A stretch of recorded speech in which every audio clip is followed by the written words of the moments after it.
You won't believe it. Welcome to the Underworld. This isn't just any ordinary place. Mere mortals can't see it. The 17-year-old ghost boy, killed saving a kid, was taken by Mudan to meet the King of Hell. The only boat to the King of Hell's place floats on magnetofluid, not water. The King of Hell is living it up in midair, judging souls based on their life choices, and guess what? He's sucking on a pacifier. Turns out this King of Hell is just a baby version, looking all grown up, but mentally a toddler. Ghost boy, despite being a troublemaker in life, only targeted bullies. At school, he often saw classmates being bullied. One day, a chubby kid was cornered by bullies for lunch money. The chubby kid quickly hands over his cash to the bully, but still gets kicked while he's down, and Ghost boy happened to be watching the whole fiasco. Without a second thought, Ghost boy confronts the bully and snatches the money back, but then the teacher swoops in, thinking he's the bad guy, and gives him an earful instead. The chubby kid, intimidated, doesn't dare to speak up. Ghost boy hands back the cash and leaves. In another part of the city, there's a sinkhole connecting to the underworld, and out pops a devil worm that slinks into the human world.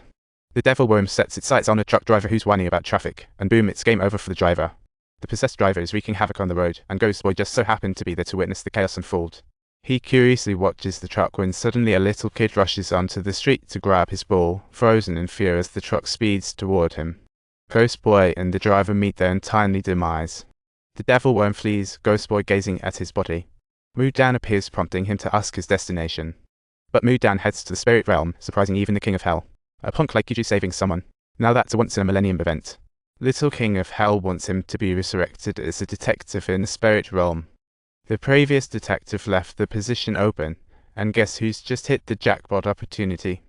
But Ghost boy turns it down because nobody ever took him seriously, not even his mum or his childhood crush, Youzhu. He thinks his death might give people a breather, but Mudan shuts it down, saying that's just in his head. If he wants to know what his family really thinks, he has to go to the wake. When he gets there, his classmates have already gathered. Chubby kid tries to give Ghost boy's mom money, but bullies stop him. They swipe the kid's cash and thank you note, but this time, the chubby kid stands his ground. He charges at them to reclaim the note, and just then, his nemesis, Sang Yuan, shows up, ready to put a stop to the theft. Sang Yuan and Ghost boy had a rivalry, and just an hour before his demise, Ghost boy bested him, so now Sang Yuan yells out, "You coward." This isn't a complaint, but Sang Yuan's way of mourning him, sad about his sudden departure. The little boy and his mom are also there, expressing gratitude to Ghost boy's mom. As night falls, only Ghost boy's mom and Youzhu remain in the wake room, sharing their love for him. Ghost boy watches it all unfold, realizing how wrong he was. At that moment, the chubby kid is bullied again.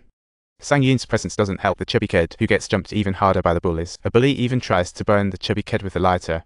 The escaped devil worm eyes him too. The devil worm slithers into the chubby kid's ear, and he instantly goes berserk, strength on steroids. He takes down the bullies one by one, but in the process, he accidentally knocks over a motorcycle, spilling gas all over, which conveniently flows towards the burning lighter. The next moment, Ghost boy finds himself at Yingzi's house. Yingzi is heartbroken over his death, and as Ghost boy wipes away her tears, she suddenly feels his presence and rushes towards his home. Ghost boy turns to Mudan and asks, "How do I come back to life?" He decides he wants to return, and Mudan tells him to hold on while she heads back to the underworld to chat with the little King of Hell.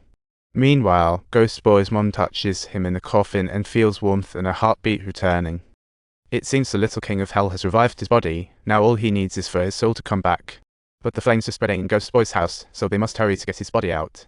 He sees his mom insists that Ghost boy is warm and has a pulse, wanting to save him but is held back by neighbors. Only a shadow believes her. But as a girl, she can't possibly save him in such a low oxygen situation and passes out instead. The beams give out from the fire and start to crash down, but by some miracle, Ghost boy catches them. Ghost boy earnestly pleads with the little King of Hell to allow his soul to reunite with his body so that he may return and promptly save Yingzi. He pulls Yingzi from the room, ignoring the shock of his mom and neighbors. This is his duty as a spirit detective now. He helps the chubby kid up and notices the devil worm wiggling underneath his skin. The little King of Hell tells him the chubby kid is controlled by the worm and they need to expel it fast. The only way to drive out the devil worm is with spirit power, but it's top secret stuff that can't just be said out loud, it has to be focused. By now, the chubby kid is starting to morph slowly, his face twisting, and his right hand turning into a knife. Ghost boy pushes the chubby kid against the wall trying to wake him up, and voila, it works. The knife becomes a normal hand again.